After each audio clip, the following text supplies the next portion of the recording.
আসসালামু আলাইকুম ফ্রেন্ডস, কেমন আছেন সবাই? আশা করি সবাই ভালো আছেন। এই যে আপনারা দেখতে পাচ্ছেন, আমি এখন আমার মোবাইলের মেসেঞ্জার অ্যাপ্লিকেশনের মধ্যে প্রবেশ করলাম।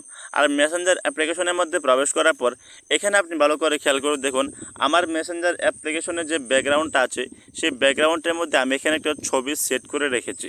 তো এটা কিন্তু আমার কাছে খুব ভালো লাগতেছে। আশা করি আপনার কাছেও এটা খুব ভালো লাগবে। তো আমি আমার মেসেঞ্জার অ্যাপ্লিকেশনের মধ্যে এরকম ছবি কিভাবে সেট করেছি, আর আপনিও যদি এরকম কোনো ছবি সেট করতে চান তাহলে কিভাবে সেট করবেন সেটাই আমি আজকে ভিডিওতে দেখাবো। তো আপনিও যদি এরকমভাবে কোনো ছবি আপনার মেসেঞ্জার অ্যাপ্লিকেশনের ব্যাকগ্রাউন্ডে সেট করতে চান তাহলে ধৈর্য সহকারে ভিডিওটি শেষ পর্যন্ত দেখুন। তো মেসেঞ্জারের ব্যাকগ্রাউন্ডের মধ্যে কোনো ছবি সেট করার জন্য আপনাকে একটি অ্যাপ্লিকেশন ইনস্টল করতে হবে।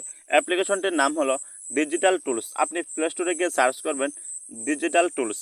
তো এটা লিখে সার্চ করার পর এখানে দেখুন একটা অ্যাপ্লিকেশন এসেছে, এই যে ডিজিটাল টুলস নামে। আপনি এই অ্যাপ্লিকেশনটা ইনস্টল করে নেবেন। তো অ্যাপ্লিকেশনটা যখন আপনি ইনস্টল করে নেবেন, ইনস্টল করার পর আপনি অ্যাপ্লিকেশনটা এখান থেকে ওপেন করবেন। তো আপনি যখন অ্যাপ্লিকেশনটা ওপেন করবেন, অ্যাপ্লিকেশনটা ওপেন করার পর একটু নিচের দিকে আসবেন।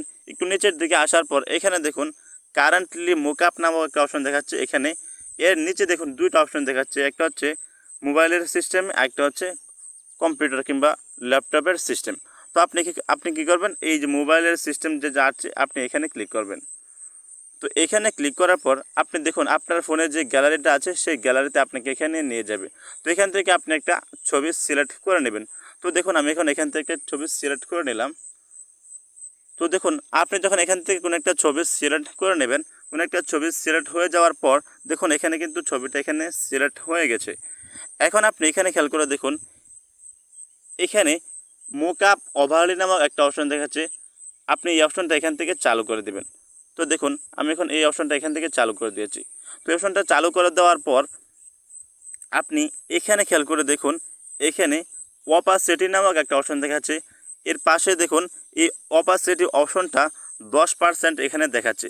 তো আপনি কী করবেন, এই অপশনটা এখান থেকে 100% করে দেবেন। তো 100% করার জন্য আপনি এখান থেকে টান দিয়ে ধরে শেষ পর্যন্ত নিয়ে যাবেন। তো দেখুন আমি এখন এই অপশনটা এখান থেকে বাড়িয়ে দিচ্ছি। তো দেখুন আমি এখন এই অপশনটা এখানে বাড়িয়ে দিচ্ছি। এখন আপনি এখানে ভালো করে খেয়াল করে দেখেন, এখানে কিন্তু সেই ছবিটা এখানে দেখাচ্ছে। তো এখন যদি আমার কোনো একটা ফাইলের মধ্যে আমি প্রবেশ করি, ইমোতে প্রবেশ করার পরেও কিন্তু আমি এই ছবিটা এখানে দেখতে পাবো। আমি যদি আমার মেসেঞ্জার অ্যাপ্লিকেশনের মধ্যে প্রবেশ করি, মেসেঞ্জার অ্যাপ্লিকেশনের ব্যাকগ্রাউন্ডের মধ্যেও কিন্তু এই ছবিটা দেখতে পাবো। তো আমি যদি যে কোনো ফাইলের ব্যাকগ্রাউন্ডে প্রবেশ করি না কেন, সেই ফাইলের ব্যাকগ্রাউন্ডে এই ছবিটা এখানে থাকবে। তো দেখুন আমি এখন আমার ফোনে গ্যালারিতে প্রবেশ করলাম। গ্যালারিতে প্রবেশ করার পরেও দেখুন এখানে কিন্তু সেই ছবিটা দেখাচ্ছে। তো আমার কাছে কিন্তু এটা খুব ভালো লাগতেছে। তো এই ছিল আজকের আকর্ষণীয় ভিডিও। যারা ভিডিওটি দেখেছেন ভিডিওটিতে লাইক দেননি, প্লিজ ভিডিওটিতে লাইক দিয়ে দিন। আর আপনি যদি আমাদের চ্যানেলে নতুন হয়ে থাকেন প্লিজ চ্যানেলটি সাবস্ক্রাইব করে আমাদের চ্যানেলের সদস্য হয়ে যান। তো দেখা হচ্ছে আপনাদের সাথে পরবর্তী কোনো ভিডিওতে। ততক্ষণ ভালো থাকবেন, সুস্থ থাকবেন। আসসালামু আলাইকুম।